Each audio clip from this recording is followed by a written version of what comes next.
Yo, what is going on, guys? Welcome to another episode of the EPA Podcast right here on Bleeding Green Nation. I'm your host today, Victor Williams. Be sure to follow me on all platforms at the Philly Pod here to talk about the Eagles' first loss of the season. It was bound to happen. Just didn't think it would come at the hands of Taylor Heineke and the Washington Commanders. Joined, as always, by my co-host on here. You could follow him on Twitter at Half and Half TPL. Go check out his YouTube channel. Phenomenal breakdowns on all things Eagles. He is Shane Haff, man.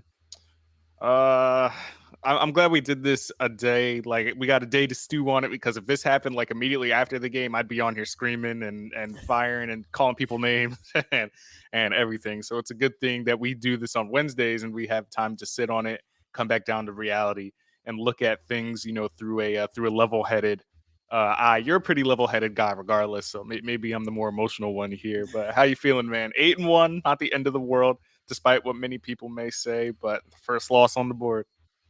Yeah, it always sucks, especially when it's on prime time, and especially when it's been so long since the last game. You spent all this time anticipating, getting ready. I guess we could say the silver lining is the Eagles once again have a short week, so we don't have to wallow in it as long as we normally would. But always sucks to lose a game, especially one that went down how that did on Monday night. So not feeling great, but I'm ready to record this podcast, then flush this game away and get ready for Sunday.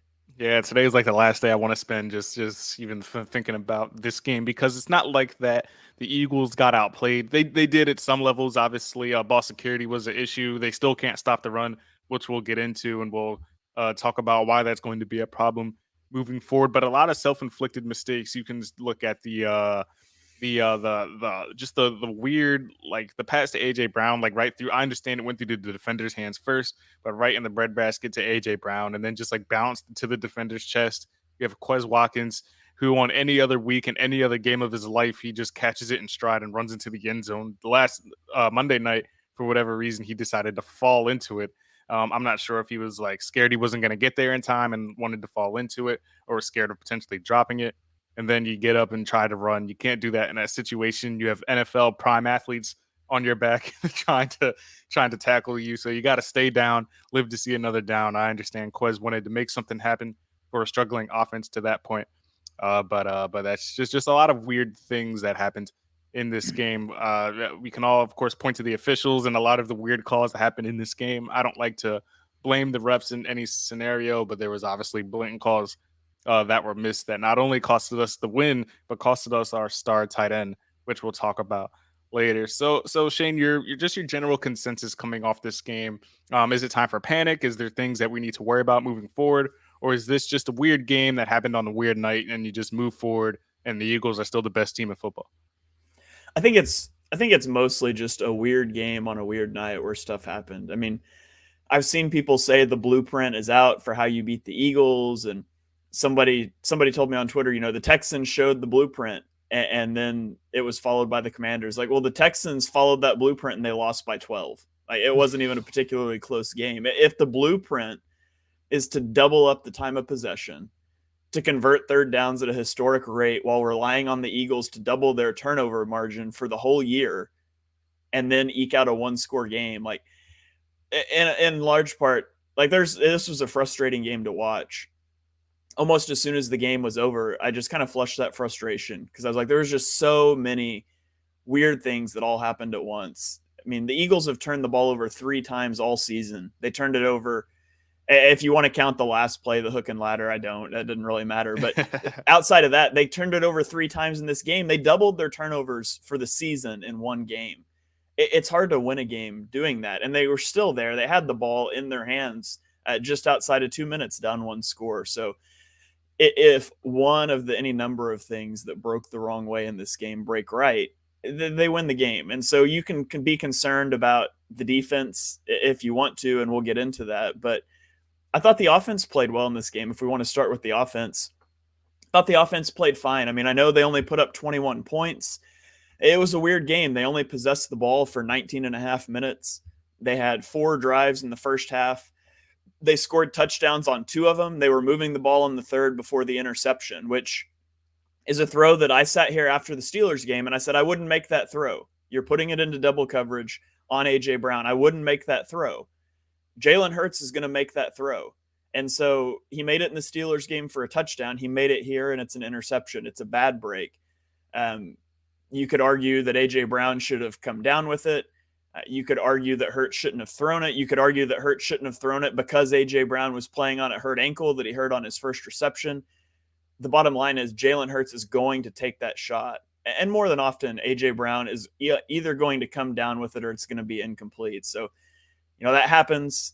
You get the 3 and out in the 2-minute drill. They only had 4 possessions in the first half, and I thought they moved the ball well. And then you get fumbles on back-to-back drives, and it's some bad luck on that. Obviously, the Dallas Goedert getting his face ripped off probably contributes to him fumbling the ball there. There's no real excuse for the Quez Watkins thing other than it's a litany of errors, and you're not going to expect that to happen. So I'm not concerned in the least about the offense. I thought the offense actually played pretty well in this game. Yeah, the concern level, at least offensively, to your point, probably shouldn't be that high. We'll have to keep an eye on. We'll probably see the injury report later today if that ankle is still bothering AJ Brown. I know Smitty came out with a hand, I think it was at some point, and he made his way back in. Obviously, we know the news of Dallas Goedert that we'll dive into later on. But the Jalen Hurts, my thing with and I agree with you, Shane, that's probably a poor throw in that situation. You want to, your offense is stagnant. You're not getting a lot of things. Your defense just came off the field on a really long drive, and Hurts taking a shot downfield to potentially get off the field quickly again probably isn't the best thing for your defense. But that's how the offense has been all year. Quick hitting, we can score fast, we can score in bunches, and we're gonna hit you quickly. I think that for the people that say it's just a not a bad throw, but like these are plays that AJ was making all year. So if AJ comes down with it, it's obviously not a bad throw. Like I mentioned, it went through defender's hands first initially, and then to AJ, and then bounced back to the defender. So a weird play. In all strides, I'm not really upset with the throw because we've seen AJ do it all year long. So it just didn't go our way this time. And like we've mentioned all season long, when you win the turnover battle, more often than not, you win the game. The 3 turnovers in this game leads to their first loss, and a lot of them are strange. I think if Jalen Hurts had a chance to potentially win this game, I think he does come away with the win because they had the Quez thing. That's just weird, like bad decision, weird luck. The ball bouncing the way it did, everything about that was strange. The Dallas Goedert fumble that led to 3 more points for Washington. Jalen Hurts tried to get his team in position, and for the most part, he did. And just weird fluky stuff was just the Eagles were a victim of just things went their way for 8 weeks. The 9th week, not so much. You can't expect it to go down every single week. So the Eagles now sit at 8-1, and defensively is where we have our issues because for the second consecutive week, the Eagles got gashed by the run, and it's actually been happening all year, but more on the more like dangerously in the last 2 weeks with Dameon Pierce and now Brian Robinson, who averaged 3.3 yards per carry, had 86 yards and a touchdown. And an interesting stat I saw from you, Shane, I believe it was, you said that Brian Robinson ran for a certain amount of yards before contact and a certain amount of yards after contact, showing that the Eagles cannot tackle, and that's been the theme all season long. What about this defense is most worrisome for you thus far into the season? Yeah, so Brian Robinson had 1.4 yards per carry before contact in this game. He had 1.9 yards per carry after contact. And so more than half of his yardage came after contact. And so, we've talked about tackling from this defense being an issue. It continues to be an issue. But I saw a lot of people on Twitter, still seeing a lot of people on Twitter that are ready to fire Jonathan Gannon, and this is all on Gannon. And I'm not there. I thought schematically, the idea, the game plan was fine. The execution was not. It was awful. I mean, we talk about the run defense. Washington averaged 3.1 yards per carry on the night, and they were constantly on third downs. Washington ranked 27th in the league in third down conversions coming into that game at 34%, but they were 12 of 16 on third downs in the fourth quarter, and it wasn't just running. In the first half, they converted 5 consecutive third downs throwing the ball. And so I thought the game plan was to make them get into third downs and then get off the field, and they didn't execute on third downs. And it wasn't just the run. It was the pass primarily, the secondary, which we want to call elite. the secondary let down the defense as well. Slay had maybe his worst game as an Eagle, certainly his worst game this season. Yeah, I'd have to go back and rewatch the DK Metcalf game, and I don't want to put myself through that to decide. But and I thought a lot of that stemmed from Avonte Maddox being out. So much of what the Eagles do, they want to pass off these routes and zone coverage and man matching principles and things. And on the first drive, there were two different plays that I thought Slay expected Josiah Scott to carry a route more vertically than he did, and it was an easy completion. And just something that small, like cornerback is a very vibes sort of position. It's about the momentum. It's about the confidence. And so if Darius Slay has to go from reacting to thinking for that half second, what's this guy that I haven't played with much going to do? You get that hesitancy, and then he got carved up over the rest of the game. And maybe it's one of those things where just a little communication issue started to snowball downhill throughout the game. So we know Avonte Maddox is out at least 3 more games. They're going to have to work on that. And Maddox has missed a game earlier this season. He's been a little banged up this year. So maybe these reps prove invaluable for Slay working with Josiah Scott in the event that you need Josiah Scott down the stretch. But I really just felt like the defensive plan was fine. It was just not executed by players on third down, and that comes into tackling. It comes into coverage. The Eagles were just unable to get off of the field. And the Washington never broke a long run. Their long run was 11 yards. So that 3.1 yards per carry, they were just consistently getting 3-4 yards. They were, the Eagles didn't get them into 2nd and 10s. It was always 2nd and 7. And that's fine as long as you can get those stops on third downs. They just couldn't do it. Yeah, the long methodical drives are definitely, I think, were the culprit of how the Eagles got beat in this game. It's hard to get into a rhythm on offense when you're sitting on the sidelines for 10, 12, 15 minutes at a time. Come on back on the field, 3 and out, back on the sidelines. It's hard to get into a rhythm when you're sitting on the sidelines for that long. Reminiscent of like Chip Kelly and his up-tempo stuff. Like that's how I felt when I was watching this game. I was like, man, we're seeing a lot of the defense, and it's probably why like Fletcher Cox played 70 snaps. I don't know the last time Fletcher Cox ever played 70 snaps in the game in the last few years. But was Fletcher Cox on the football field Monday night? Hell if I know, saw dude. him. Was he there? People will tell me that he chased Heineke out of bounds on one play. I was like, oh, all right. Well, I'm glad he's making an impact. But yeah, Cox is definitely looking cooked out there. He had a good start, but he's tapering off. And man, this $14 million contract might be the last one he gets here, but that's obviously a conversation down the road. At one point in the second quarter, the Eagles only ran up until the 5-minute mark around there in the second quarter. The Eagles only ran 12 plays total in the second quarter. So you're not a lot of scoring opportunities when you're on the field for that long. Obviously, they got in the end zone pretty quickly in the beginning, but man, the blueprint, as fans will say, is definitely just pound the run when Jordan Davis isn't in, because the large part of Jordan Davis being in the game was at least being there on first downs, stuff the run, and then force the opposition into 2nd and 3rd and long situations. When he's not there and the offense is getting 4, 5, 6 yards on first down, they can continue to keep running the ball, and then it's not forcing them into passing down. So I think that also has a lot to do with it. I think Marlon Tuipulotu struggled a lot. He's not really the nose tackle you want up there.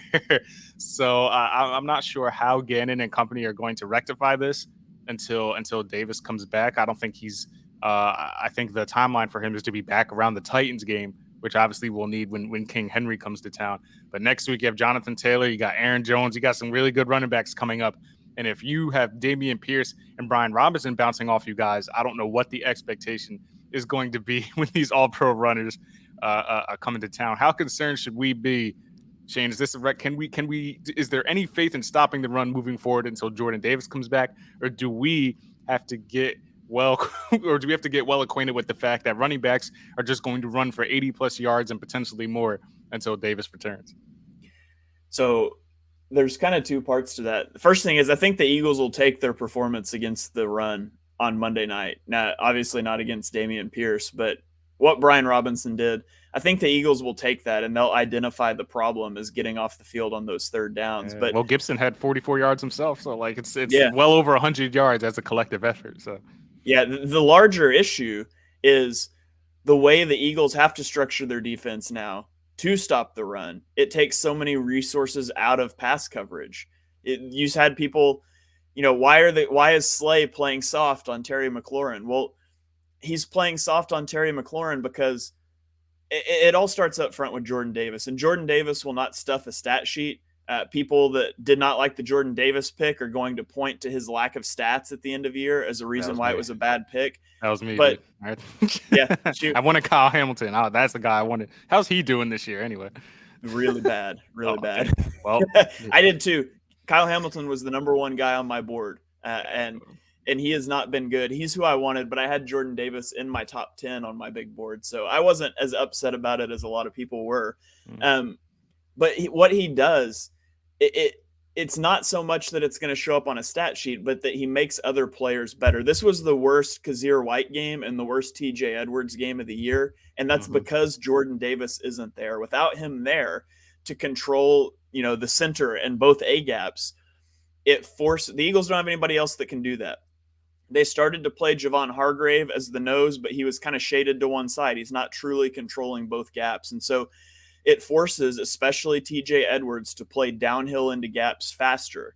And that's not something that he's great at. He's used to sitting back and being able to read it out. And so there were times that TJ Edwards was too tentative coming forward. And that's because he's not playing behind Davis anymore. And so it messes with that.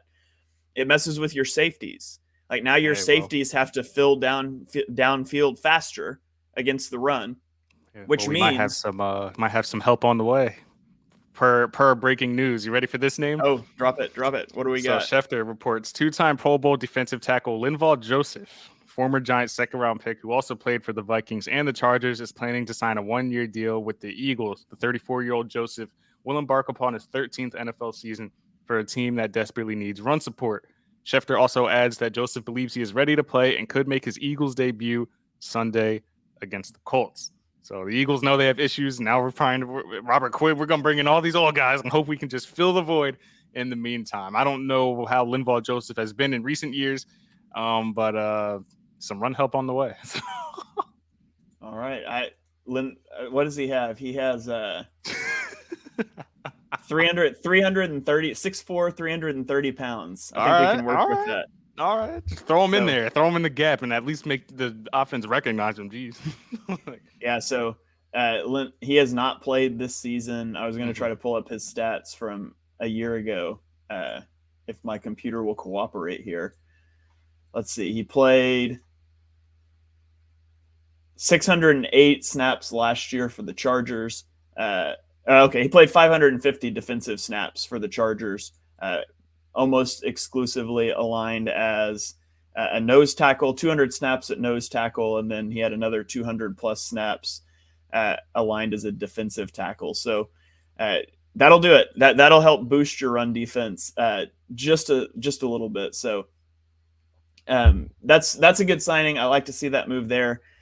Now, granted, the Chargers were also atrocious against the run last year, and he was kind of the focal point of their defense up front there. So take it for what he's not on a team. All right, we'll just say that. Take it for what it's worth. There's a reason he's not on a team. He played for a horrific run defense last year, but he's a big boy, and he will not be worse than Marlon Tuipulotu at the nose. I can promise you that. So that's not going to fix all their problems, but it can help. It's something else to try. Back to what I was saying about the safeties, it's forcing your safeties to play downhill more as well to stop the run, which is why you see Darius Slay playing 6-7 yards off of Terry McLaurin. Like, could you put Slay up in press coverage on McLaurin and him win 85% of the reps? You could. Those 2 or 3 reps that he doesn't win are touchdowns if Heineke puts it on target, because he's not going to have safety help over the top. And so it all starts up front, but its ripple effects go throughout the whole defense and how you can structure it. So you could argue that that Gannon should be trying some different things. Maybe you just go into a true 4-3 as your base defense and get into single high looks, the Jim Schwartz style of defense, to go +1 in the box. And, there were faults with that approach too. It stopped the run. It was weaker against the pass. The Eagles were constantly getting deep. And so I understand the frustration and that it's not aesthetically pleasing, but there's a reason that offenses hunt explosive plays. It's hard to execute a 15-play drive. So I like the approach. I would like to see some adjustments now. I'm not sure that they're going to adjust based on the fact they're going to sign Linval Joseph. I'd like to see him try a few different things, but I guess we'll see going forward how Gannon decides to address the lack of Jordan Davis and how he structures the defense even once Davis is back. Linval Joseph's ranking as a run defender among interior defensive linemen in the past 3 years. He was ranked 54th in 2019, 38th in 2020, 50th last year, with a minimum of 50% defensive snap per PFF. So I mean, there's nothing wrong with adding a beefy 330 pounder in the middle of that line and praying to God that at least he will, command attention up front. While obviously Tuipulotu wasn't the answer.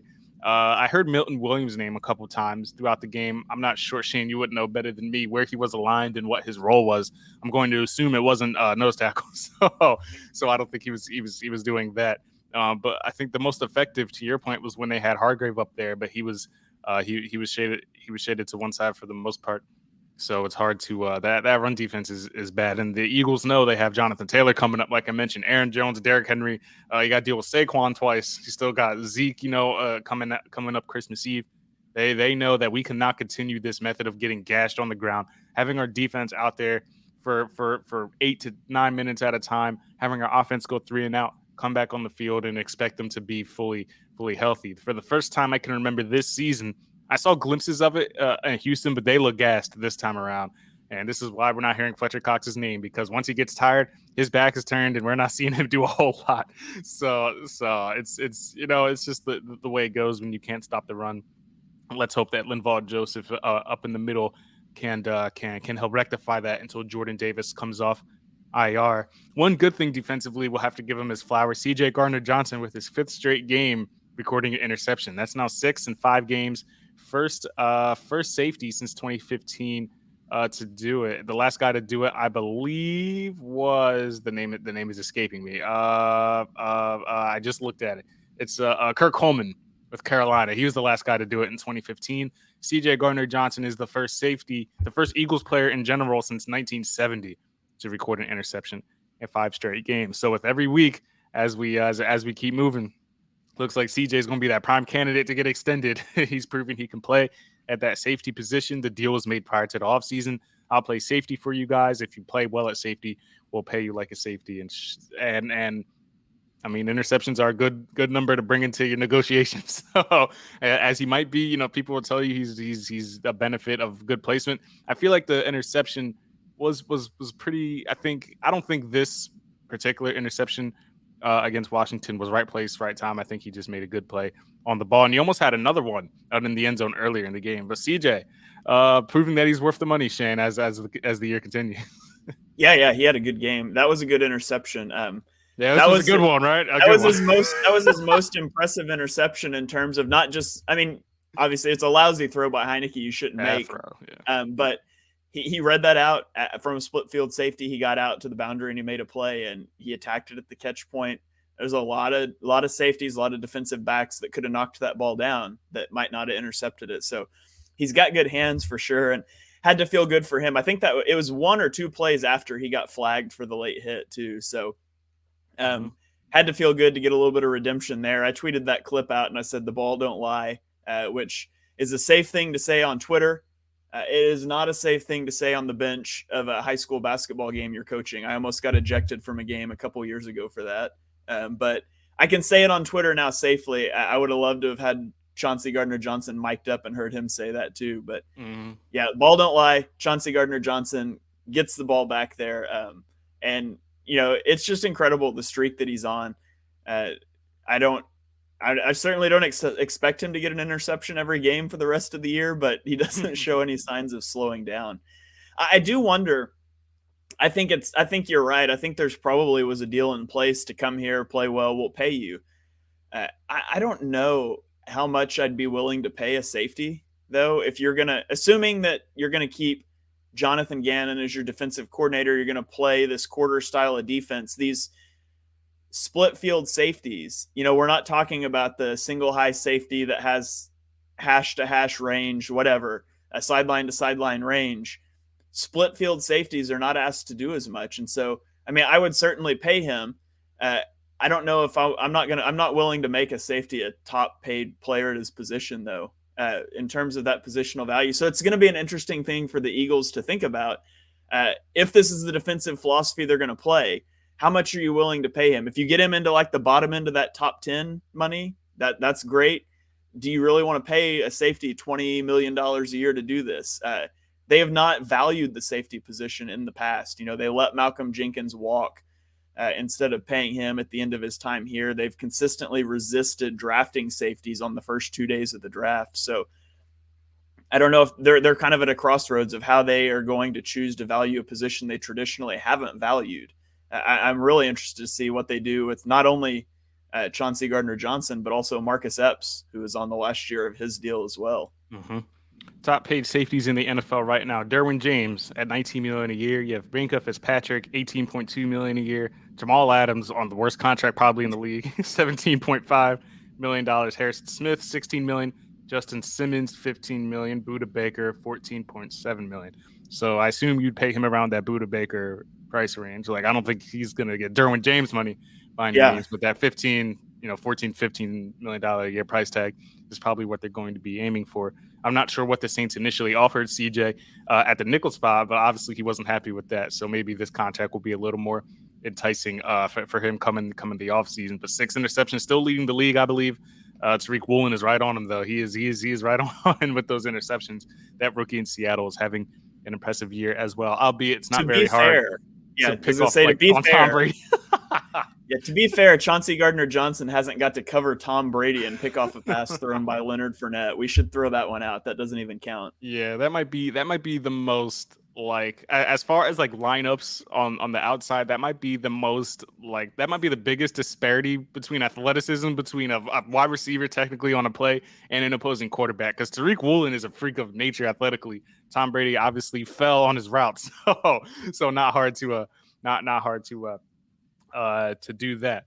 Shane, is there anything else you want to hit on for this game before we go to a break and talk about Dallas Goedert and a little bit more on newly acquired Linval Joseph after the break? Any other final points you want to hit on? Maybe not necessarily about this game, but Tom Brady notably ran like a 5.1740. Tariq Woolen 4.2. Big athleticism disparity there, but. Yeah, you mentioned the numbers there. I think the Eagles would love to get Chauncey Gardner-Johnson in a $14-15 million a year sort of thing. I think they should jump on that. That Derwin James money, though, that's expensive, especially when you're about to pay a quarterback. So a lot of fascinating decisions that are going to be made with the Eagles. And we've talked about them some before on this podcast. Javon Hargrave, TJ Edwards, all of these guys that are going to be free agents, James Bradbury. There's limited resources to allocate, so it's going to be really interesting to see how they do that down the stretch. Yeah, I'm sure he's going to be the priority. I'm not sure how they're going to rank, how they're going to do all these free agents. But CJ, I'm like we've mentioned, I'm sure there is a prior deal in place to make sure he gets paid if he performs well. And then with every week, he is certainly doing that. Well, guys, as we all know, Eagles now 8-1. They'll try to rectify this moving forward against the Indianapolis Colts. Hopefully, they can try and then stop Jonathan Taylor. We'll talk about that a little bit after the break. Stay tuned right here to the EPA Podcast. That's Eagles Player Analysis right here on Bleeding Green Nation.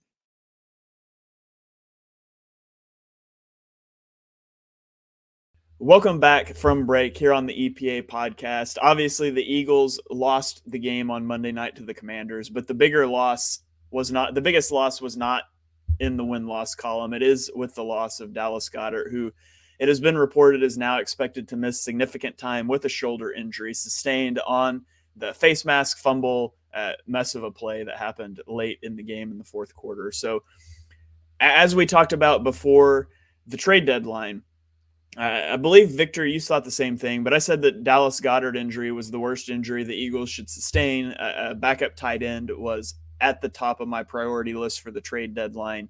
I think you were in the same boat with me there. Mm-hmm. Yeah, definitely. That was the scariest injury that could have happened. Like we were saying even before the show, like I could deal with the injury to either AJ or Devontae. Obviously not long term, but Dallas does so much for this offense to the point while trying to replace him. We'll get into the replacement options in a second, but trying to replace him is not going to be an easy task. He's arguably the most important player on this offense, other than Jalen Hurts. Yeah. He's just foundational to what the Eagles do. They run so much of the RPO game, and you can't do the RPO game if your tight end can't both catch and block. He's got to be a threat to do both, or the run pass option doesn't work. And, obviously the Eagles have Jack Stoll, who is fine as a blocker. He's obviously not as good of a blocker as Goedert, but he's not much of a weapon in the passing game. You have Grant Calcaterra, who allegedly is a weapon in the passing game. We haven't seen him use much because he doesn't have the ability to block at all. And so it sort of, you can still do things with your run pass game, but it's not going to be the same. They put the ball in Dallas Goedert's hands so many times in screens. They trust him to run downfield. I said last week, I think he's the second best tight end in the NFL. And so we don't know what significant time means. If we can see if the Eagles put him on IR, if he doesn't go onto IR this week, they obviously don't expect him to miss a month. But if he goes onto IR, that's really going to stink for the Eagles over the next couple weeks. I think they have to, because Linval Joseph now puts them at the 53 man. And if they're going to activate Tyree Jackson, they're going to have to put somebody on IR. So I assume they did this with the known fact that Goedert's probably going on IR. Yeah, and we'll see if they make that move. It really stinks because I don't know how you replace his production. One thing I think you might see is I think you're going to see the Eagles start to spread it out more, go into more 4 wide sets. If you can't use Jack Stoll or you can't use Grant Calcaterra the way that you're used to using Dallas Goedert, I would almost rather just see them put Zach Pascal on the field and spread it out a little more. You can still lighten the box by spreading the field and try to work your slant flat RPO game to receivers instead of to Dallas Goedert. So I wonder if we're going to see a shift away from 11 personnel to more 10 personnel with 4 receivers on the field. Yeah, you see the most we see Calcaterra as of late is in those 3 tight end sets that they're either going to run, or like you mentioned, the RPO, where Goedert is most likely the the receiving threat in that situation. The way I keep thinking about it is that Jack Stoll, like you mentioned, he's a fine blocker. Calcaterra is the vertical threat. Hey, he leads the league in yards per reception, 1 catch, 40 yards among tight ends. So hey, there's something there. But he's more so the pass catcher of the group. So like you have to like pick who you want to take for your packages. It's going to be obvious what the Eagles are doing based on personnel now. You see Stahl out there. I think we're all going to assume it's going to be a running play. Even though Stahl can catch a few passes, we've seen that. Tyree Jackson, the other option, I think his 21-day window expires today, I believe. So they have to legit activate him today if they're going to do so, or it's just going to be Calcaterra and Stahl. I assume a third tight end is going to make their way to the roster. Noah Tongai, who had a good training camp, he had a good rapport on the field with Gardner Minshew. I don't know if that's going to translate with Jalen Hurts. We only really have seen him in preseason, I believe. He's been on the practice squad all year, so those are kind of the options. I don't think the Eagles are going to entertain free agents, but if they do, Shane, these are the names. So Jimmy Graham is out there. I thought he retired. But I guess he's still there. Rob Gronkowski still on the list, even though we know he's done. Eric Ebron, Jared Cook, Blake Jarwin, Max Williams, J-Jaw. They want to, go down that road again, give J-Jaw a call, bring him back into the offense. So maybe they can trade him to Seattle again if it doesn't work out. Get us a nice little pick. So I think Jared Cook is probably the most intriguing name out there. I was shocked that our old friend Dick Rod wasn't out there, but he's with the Chargers. He's always on call. He's had 7 stints with the Eagles. So I was shocked that he was actually with the Chargers when I had looked into it. But it's going to be tough to fill the void of everything that Dallas Goedert does. He is the all-around complete tight end for this offense. He's arguably top 3, top 2. Like you mentioned, you're not going to find many of them who are as good as blocking as they are as a receiving threat. The Eagles are going to have to try and figure that out now by committee to fill the void by Dallas Goedert. I'm not sure how confident I am in them doing that. Some people are more confident in Stahl and Calcaterra than I am. I don't know how people can be. We've seen them in limited action. We've never seen them as the primary tight end options in this offense, but I guess we'll have to see how it all shakes out moving forward. Yeah, I would fully expect Tyree Jackson to be activated. Mm-hmm. Yeah, there was no timer. Yeah, there was no timer for them to activate his practice window if they weren't confident he was going to be activated. So if they don't activate him, they have to shut him down for the year. Mm-hmm. And there would be no reason for them to have done that. So I'm almost positive that Tyree Jackson will get activated. He may not quite be ready to play yet, but people have to remember, I've seen a lot of optimism about Tyree Jackson, that He's played like 2 quarters in the NFL as a tight end, and he got injured. He looked good in training camp, and then he got injured, and then he came back and played 2 quarters and got injured. So he doesn't have experience. He's athletic, but how is he going to do as a blocker? How would he do in live action? I think he would easily come in behind Stoll. He's not going to be your primary option. He might even be tight end 3 on the depth chart. So we'll have to monitor that. We'll keep an eye on it. Good news for Zach Pascal, I guess. He's probably going to get on the field a little bit more now, though. Yeah, he's going to be the primary. Yeah, he's been exclusively the blocker out of the slot, so now I assume they're going to put him in a few more packages. We might have to boot up the old all-22 from that Dallas game to see what Tyree Jackson is bringing to the offense, because that's about the only tape we're going to have of him as far as Tyree Jackson. But he'll probably be activated. I assume Dallas Goedert goes on IR today, as Linval Joseph was just acquired. He filled that last roster spot. So now we have to start taking a look moving forward to the Indianapolis Colts, who are fired up after a Jeff Saturday-led win. Matt, he said, forget Sam Ehlinger. I'll come coach for you, but I'm not going to have him at quarterback. Bring back Matty Ice, who now has wheels, 39-yard run in that last game, longest of his career, I believe. The Colts are a little motivated. They reminded me of how the Lions were at the end of last season. They got Jeff Saturday in there. They still got Jonathan Taylor. Matty Ice is a veteran. Can't really sleep on him. Michael Pittman, he's a good receiver in his own right. What should the Eagles be wary of? I kind of feel bad for the Colts, though, because I feel like they might catch the wrath of now an irritated Eagles team that's just gonna go out and just wants to kill everybody. How on a scale of 1 to 10, how concerned should we be with this rejuvenated, seemingly Indianapolis Colts team? I like it too. I'm not.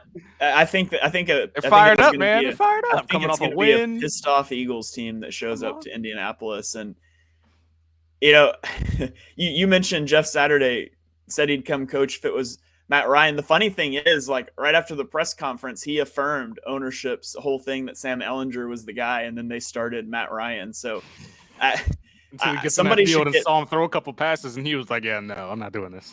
Somebody needs to get Frank Reich on a podcast or an interview and ask him, hey, how do you feel about the fact that Jeff Saturday got to pick his quarterback and you never did? Hey, Frank Reich's the new 2023 offensive coordinator of the Eagles, and Shane Steichen is probably a head coach next year. So. Yeah. Matt Ryan, though, he looked like, old school Matt Ryan. He completed 17 of his first 21 passes.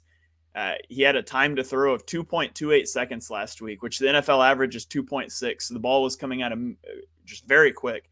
And you mentioned he had that 139-yard run. He outrushed Jalen Hurts this weekend. So, Matt Ryan, Matty Ice, maybe he just needed to take 2 weeks off and ice up and take a few sips from that fountain of youth, and he's back. I don't know. With the Colts, it's not a good team. It hasn't been a good team this year. Their offensive DVOA is 32nd. They've been 31st in both the pass and the run. Matt Ryan was a disaster at the start of the year. He was fumbling like crazy. Not under Jeff Saturday. Yeah, he was fumbling like crazy. The protection has not been good for him, and neither was the run blocking. They had the 31st rushing DVOA attack. Now, Jonathan Taylor had a good game. He struggled early in the year, and then he was banged up. He did have a good game this last week, so if you're worried about something, that's what you're worried about. I think their defense is fine. They're 11th DVOA defense. They're better against the run than they are against the pass. Thinking about the Colts offense, the offensive line just isn't good. Quentin Nelson is not what he used to be before his injury. He's still a very good interior offensive lineman, but he's not what he was. But they have Bernard Raymond starting at left tackle, who was a rookie. He's only started 3 games. He has 3 penalties, 2 sacks, and he's allowed 10 pressures in those 3 games. And then our old friend Matt Pryor, who started the year at left tackle, is now the right guard. And he's been awful this year. 6 sacks allowed. He's allowed 30 pressures. And so you can get pressure on Matt Ryan, both up the middle, courtesy of Matt Pryor, and off the edge, courtesy of Bernard Raymond. It's going to come down like it did the last several weeks to if the Eagles can get something figured out with their run defense. You don't want Jonathan Taylor going off for 150 yards on you. You want the ball in Matt Ryan's hands to force him to move it on your defense. Yeah, more breaking news. So the Eagles have officially placed Dallas Goedert on injured reserve as of right now, as we all predicted, but we lose another run defender. Tui Pelotu is also now on injured reserve. So that's probably why Linval Joseph is here. Now That's addition by subtraction. Tui Pelotu. Hey, he's a good pass rusher. He's been all right as a pass rusher. But yeah, so Dallas Goedert, Tui Pelotu on injured reserve, activated Tyree Jackson from the PUP list, signed safety Marquise Belair to the practice squad, and have opened up the 21-day practice window for Janarius Robinson. So a slew of roster moves is there. Tyree Jackson on the active roster, Dallas Goedert to injured reserve, Tui Pelotu also on injured reserve. So that's that. So yeah, as far as the Colts, Shane, if I asked you who was the leading receiver for the Indianapolis Colts last week, if you already didn't look at it, who would you guess? Last week or last for the week? season? Last week. Was it Alec Pierce? Nah, not sadly, not him. He didn't have a single catch actually, which is I bet on him and that didn't work out. Paris Campbell, 7 catches, 78 yards, 1 touchdown last week. So pick your poison offense. But yeah, the Colts they got some good players, like you mentioned. I know the offensive line isn't there. Jonathan Taylor is so good that he's kind of his own offensive line. He seems to be coming into new life. 6.7 yards per carry last week, 147 yards, 2 touchdowns, looking like 2021. Jonathan Taylor, but I'm not too concerned with Indianapolis. I'm always weary of teams that are like, I mean, they're not undefeated anymore, so it's not like they'll be motivated to play spoiler, but they really do remind me of how Detroit played at the end of the year, like a team that's been written off the board. Now we got a new regime in here, fired up. We want to play for our coach. I don't know if Jeff Saturday is the long-term plan here, but the players seem to be responding to him. But let's all remember that the Colts beat a coach that shouldn't be coaching in Josh McDaniels. I don't know how this guy keeps finding head coaching jobs. Josh McDaniels, like, if this doesn't prove that, like, if you lose to Jeff Saturday in his head coaching debut, you should not be a head coach. The Raiders are just, I'm glad I'm not a Raiders fan, because Derek Carr's like fake crying or whatever is happening. Devontae Adams is over there not happy, and they just have a lot of things. They lost everybody, I'm pretty sure. Renfro on IR, I think. Darren Waller on IR. It's a rough scene for the Raiders. But yeah, not too concerned about the Colts, but I am weary of just like their house money attitude, I guess is what I'll call it. But yeah, not a complete level for concern. The Eagles are mad. The Eagles are pissed off. They're coming off that loss. All the 17-0 stuff is over with. As AJ Brown said, obviously with expletives that I can't say on here. But family show. I think yeah, family show here on BGN Radio. But I think the Eagles should be able to handle business. As I look at the game on the surface, they did drop from 9.5 favorites to 6.5 favorites though, after the loss. So there's something to write about if people need to. Yeah, I'm not concerned about the Colts passing attack at all, really. Matty Ice. They've got Michael Pittman Jr., who's a good receiver, but he's not a fast receiver. So he's not the type of guy that you have to be worried about beating you deep. Really, the speed threat they have is Paris Campbell, like you mentioned, but Campbell takes like 78% of his snaps in the slot. And so you're not as worried about a guy from the slot taking the top off your defense. It's easier to get help over the top of a guy running down the middle of the field than it is a guy running out down the boundary. So the Eagles should be a little more aggressive in this game, in my opinion. You don't have the speed of Terry McLaurin. I mean, you do. Paris Campbell's fast, but you don't have you don't have the speed of Terry McLaurin in the body of a good receiver. Paris Campbell, he's just a speed guy. He's not someone that you're worried about like Terry McLaurin. And so this is a game where I would challenge those guys off the line of scrimmage and not really be as concerned about having to need that safety help over the top. You want a bounce back game from Darius Slay. You want to instill and show some confidence in him. The way this game goes off the rails is the same way the last game did. It's going to take some fluky things happening. It's going to take turnovers. It's going to take an inability to get off the field on third downs. You really just don't worry about the Eagles offense. Although the Colts defense is the better part of their team, I don't really worry about the Eagles offense. The Eagles offense has been consistently good if you remove, the fluky fumbles from the last game. The thing that you're concerned about is the ability to stop the run. And, if you're not able to stop the run and some fluky things happen, you're going to find yourself in a dogfight. But I really do expect the Eagles to show up, fired up, pissed off, and make quick work of the Colts on Sunday. Yes, that would be ideal. So we'll have to see how the Eagles offense moves forward without Dallas Goedert. The earliest Goedert can return is December 18th against the Bears. So we're going to find some stuff out about this team. We're losing some. Maddox is gone now. Goedert is gone now. They're coming off a loss. We're going to see how this team really responds. Everybody wanted to, we're not going to learn anything about the Eagles until they lose and this and that. Well, we're going to find out on Sunday against the Colts. Any final points, Shane, you want to touch on before we wrap this up. Yeah, everybody that said they wanted the Eagles to face some adversity, I blame you for this. I didn't want that. I wanted the Eagles to win every game by 50. So you asked, you received. Be careful what you ask for.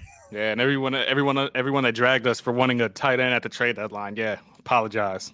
I take apologies on Twitter at the Philly Pod, and I don't know if Shane's accepting them, but I'm sure he would like a few thrown his way. Now Alberto is sitting on the bench for Denver doing nothing, and he could contribute to a Super Bowl hopeful offense. And now we have nothing. Now it's Jack Stahl and Calcaterra time. I don't know why you guys are confident in Calcaterra and Jack Stahl. I know we haven't seen much of them, but they are not Dallas Goedert. Let's not discredit what Dallas Goedert means to this offense. I'm seeing too many people say like, "Oh, we'll be fine," this and that. No, I don't think we will be. But I guess we'll have to find out the hard way. Appreciate you guys for listening to this iteration of the EPA podcast right here on Bleeding Green Nation. Be sure to subscribe to them on Apple iTunes, Spotify, everywhere else you can catch podcasts. Subscribe to the feed, all the great shows that BGN has going on. You can find me on Twitter, Instagram, all the other platforms at the Philly Pod. Find my written work over at thelibertyline.com. Shane, where can the people find you and all the content you got cooking up all week long? Yeah, you can follow me on Twitter at halfandhalf_TPL. I'm on YouTube at Shane Haff NFL.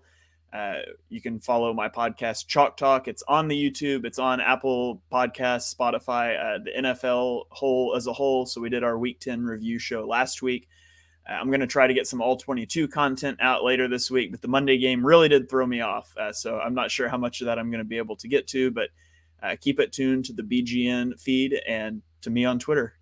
Isn't it nice to kind of be back on schedule with Eagles games? Like all this weird scheduling is over with. Like we have Sunday night with the Packers, but for the most part, it's just back to Sundays. All this like content is so, for the people that don't understand, like content creation is tough when the schedule is like this. It's really hard. It throws you off your schedules. You got late nights. It's a whole lot. And when you do follow Shane on Twitter, don't make fun of him because he did not pay for his check mark. It's real. All right. So let's not make fun of Shane. Don't be like this man paid for Twitter. I know it's crazy now with Elon running the show, but Shane is one of the real ones. So be sure to go follow him. I've got it as well. I've got some Twitter people. I can't even be mad at Twitter right now. I've got some Twitter followers that are looking out for me. So I was watching the Packers Cowboys game on Sunday. And after Christian Watson just failed to track that one deep ball from Aaron Rodgers, I tweeted, he may well develop with time, but at this point, Christian Watson is just a bad football player. And then he catches 3 touchdown passes. So I quote tweeted that 2 hours later when the game ended. And I said, as I've always said, Christian Watson is a fantastic football player. And one of my followers chimed in and said, hey, 2 hours is time. You just said he needed time. So I've got some followers looking out for me, finding some loopholes for me on Twitter. Hey, Christian Watson was one of my favorite receivers in this draft, not for nothing. I was like, before they obviously got AJ Brown, I was looking into guys like him. I was a big Alec Pierce fan out of Cincinnati. I was like, yo, these guys can play a little bit. They can. Him with Devontae, I'd like to see that. Obviously, we have AJ, but Christian Watson, he got thrown into the fire over there in Green Bay. Replacing Devontae Adams is no easy feat, but he's coming into his own 3-touchdown game, right, last week? Yeah. I've always been right about receivers in the draft. 3 touchdowns. He was always had a lot of physical ability. He was just raw, was going to need to develop. Like throwing him in as wide receiver 1 was not the answer. In Philadelphia, it would have been a lot better onboarding process for him where he wasn't needing to be the guy right away. Romeo Dobbs is a rookie too, right? They're just throwing the rookies over there. It is a hell. I've always been right about receivers in the draft. By the way, Justin Jefferson slot receivers, right about that. T Higgins bust, right about. I've always been right. Denzel Mims is going to be the next. I don't even know what I compared him to, but I was heavy on the Mims train. I'm glad I'm right about Christian Watson though. It's looking like I'm going to be right about that. Subscribe to the show, guys. Moving forward, we'll be back next Wednesday with another iteration of the EPA podcast. Hopefully, talking about an Eagles team that is now 9-1, coming off a much needed win after this loss. We'll catch you guys on the next one from Victor Williams and Shane Haff. Thank you guys for listening to Bleeding Green Nation. Go Birds.